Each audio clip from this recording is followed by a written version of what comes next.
नमस्कार, मी Deepti Gharde. Mission Maharashtra news मध्ये आपले स्वागत आहे. मौजा भांडेवाडी येथील पवनशक्तीनगर खसरा नंबर 116/117 येथील नागपूर सुधार प्रन्यासच्या मालकीच्या जागेवर वकील अहमद, मुबीन पटेल, संजय खलोदे, फयाज शेख यांच्यासह 18 लोकांनी अवैध भूखंड टाकून 60 लोकांना मासिक किस्तांवर विकले. वर इतसर रजिस्ट्री, नागपूर महानगरपालिकेचा कर, नागपूर सुधार प्रन्यासचे गुंठेवारी अंतर्गत नियमितीकरण करण्याकरिता 3000 रुपये भरल्याची चालन भरून दिल्याने काही भूखंड धारकांनी आपल्या भूखंडावर पक्की घरे बांधली. काही दिवसांनी नागपूर सुधार प्रन्यासनी अतिक्रमण काढण्याची नोटीस बजावली असल्याने या संदर्भात चौकशी केली असता ही जागा नागपूर सुधार प्रन्यासच्या मालकीची असल्याचे कळताच संतप्त नागरिकांनी रविवारी पंजाबी बंगला येथील जमीन मालकाच्या घरासमोर जोरदार नारेबाजी करीत धरणा आंदोलन करण्यात आले. आज जो यहाँ पे धरना आंदोलन दे रहे हैं, क्या वजह है एक्चुअली धरना आंदोलन देने का, क्या मकसद है? हम मजदूर लोग हैं जो वाटोरा परिसर के भांडेवारी में हमने जमीन खरीद के अपना घर बनाया था, जो पिछले 6 जनवरी को एनआईटी द्वारा हमारा घर तोड़ दिया गया.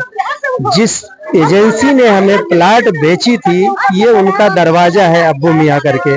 हम उनसे बात करके हमारे प्लाट का मुआवजा देने के लिए वो हमको इस घर पे बुलाते हैं, और जब भी हम इस घर पे आते हैं तो यहाँ से थाना बुला के हमको अंदर करने की धमकी देते हैं. इससे त्रस्त होकर हम ये 75 फैमिली ने यहाँ पर आज धरने पे बैठने का फैसला किया.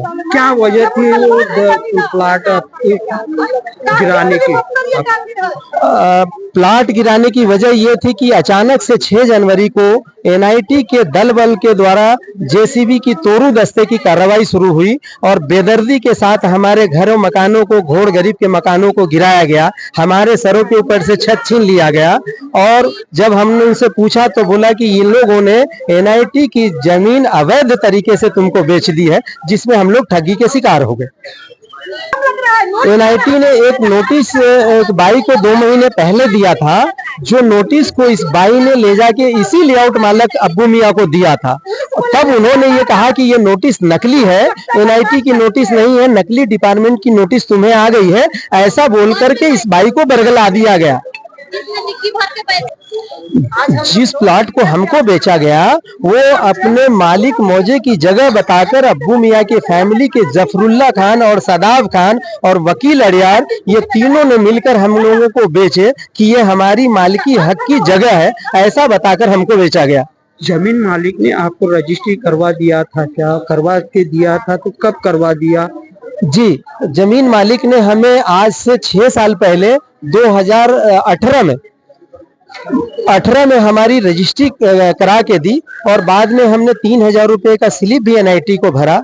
फिर हमने उसके बाद में कारपोरेशन टैक्स भी दिए, उसके बाद में घरों को नल भी लिए, और हम अपने बाल बच्चों के साथ उसी स्थल पे रहते थे. आपने जिस समय में जो उसकी आसान किस्त पहला ये जो जिनके घर के सामने हम धरना पर बैठे हैं, जो इस पूरे प्लान का प्रकरण का जो मास्टर माइंड है वो जफरुल्ला खान है, उनके घर के सामने है. हम लोग अक्सर ज्यादा पैसे इनके यहाँ पे घर पे आके देते थे, और गीतांजलि चौक पे जो इनकी ऑफिस है वहां देते थे. इन्होंने जब हम लोगों को तो पता नहीं है, लेकिन जब अचानक से वहां तोड़ू दस्ती की कार्रवाई हुई, तब जाके हम लोगों ने एनआईटी के साथ एक मीटिंग की है. तो एनआईटी के चेयरमैन मीना साहब के साथ में, आदरणीय सुहेल पटेल के साथ में, राष्ट्रवादी कांग्रेस के साथ में हम लोगों की जब मीटिंग हुई, तब वहां पे आदरणीय मीना साहब ने ये जवाब दिया कि भैया ये जमीन जो थी अब्बू मियाँ की 1957 में थी, लेकिन 1962 में इसको एक्वायर कर ली रिजर्वेशन में एनआईटी ने, ऐसा हमको उन्होंने स्पष्ट जवाब दिया. संपूर्ण 100% ये धोखाधड़ी हुई, और एक मिली भगत में इस घर की लेडीज भी शामिल है, जिनके अकाउंट में 4-4 लाख रुपया गए. ऐसे पूरी एक स्कैम बना के हम लोगों के साथ 5.5 करोड़ रुपए का स्कैम किया गया.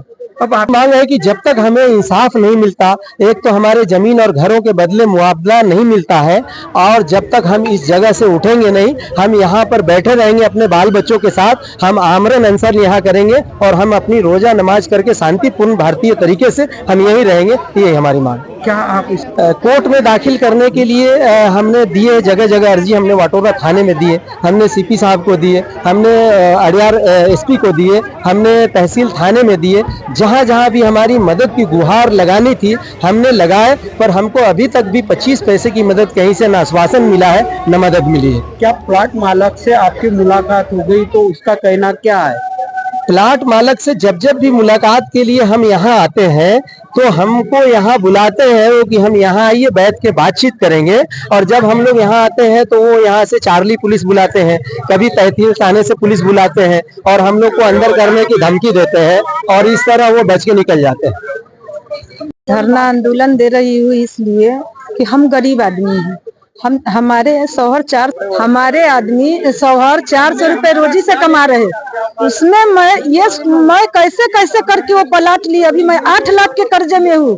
मैं उसमें एक घर बनाई, छोटा सा एक घर बनाई हूँ और उसमें अपने बाल बच्चे के साथ में मैं जिंदगी गुजार रही हूँ। ये अगले महीना जनवरी के 6 तारीख के हमारा घर तोड़ने के लिए NIT के बुलडोजर लेके आ गया। हम लोग वहाँ पे रोने पीटने लगी कि ये तो हमने रजिस्ट्री कराई, NIT के पैसे भरी हूँ, फिर ये प्लाट कैसे है NIT की? तो उसने बोला कि नहीं, ये आप लोग के गलती से धोखे से इसने बेचा है ये NIT के जमीन। अब बताइए कि हम लोग जाओ कहाँ? अब गरीब आदमी हमारा दोबारा घर बन नहीं सकता, नहीं मैं जमीन खरीद सकती और नहीं मैं घर बना सकती, तो मैं करूँ क्या अब आगे?